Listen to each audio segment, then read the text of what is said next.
I don't know if you've got any feedback on the psychology other than looking at pain and looking at trauma and trying to work that out. But the psychology of people using food is quite interesting and quite fascinating because it's so freely available.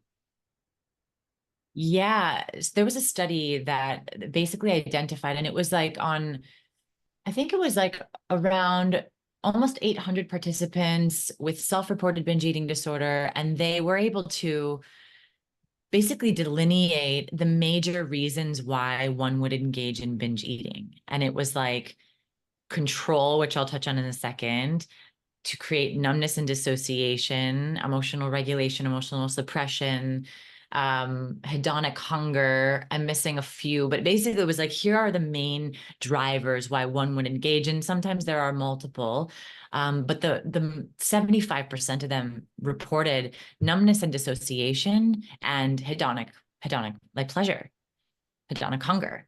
And so interestingly, and this study was, and I should have probably reviewed it before I came on the show, but from my recollection, they were able to attribute why one would engage in particular like expressions of emotional eating and the corresponding adverse childhood experiences that they had gone through. Wow. And it was, yeah, it was really, really fascinating. And so sexual abuse obviously was massive.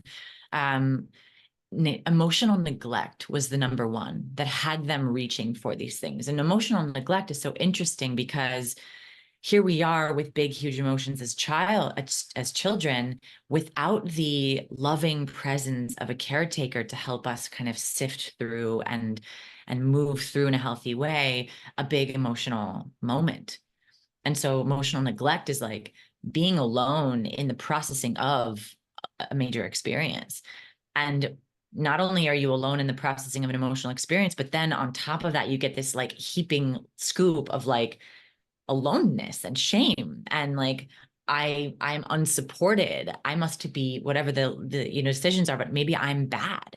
Yeah. Every time I got angry, I got punished and sent to my room. So it was like on top of the anger, now all of a sudden I was being ostracized and I was being like punished, and I must be bad for my anger. And this is not okay to feel. And I should suppress this if I want to get love, because I want love from my caretakers because I'm a child and that's how I survive. But now this is not okay. So now who do I have to be in order to get love?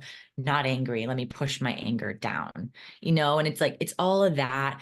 It's so jumbled, it's so complex, but it's just these layers of decisions we make about ourselves for who we have to be in the world to get love and to avoid pain.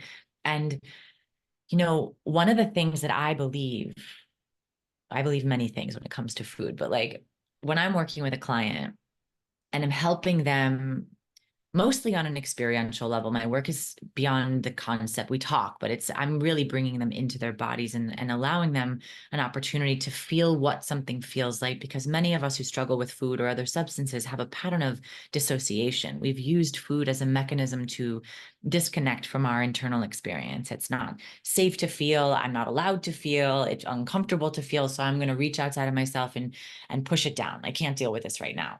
Right. And so I ask these two primary questions, or I guide with these two primary questions when someone is in an activated state. And it's like, what am I trying not to feel? What am I unwilling to feel?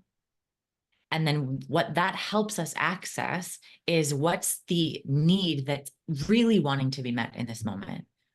And so maybe I'm trying not to feel anger. It's uncomfortable. I have a negative relationship with my anger because it wasn't okay for me to feel, or I've been called crazy, or whatever the expression is. So I have this like feeling of rage, but I'm not allowed to feel it. And I'm trying not to feel it. So I'm going to use food to push it down. So identifying that. And then what am I really needing? I need a safe space to express. I need, I need permission. I need I need a pillow to scream in. Like what's the need underneath that really wants to be met? And then from that space, so much becomes accessible. There's a whole somatic experience that kind of comes online, but so much becomes accessible in the understanding that many of us use food to disconnect from our internal experience, because when we were children, it wasn't safe to feel. And, you know, the biggest travesty, I think, is that we're here having human experiences and all of us are trying so hard to avoid it. Mm.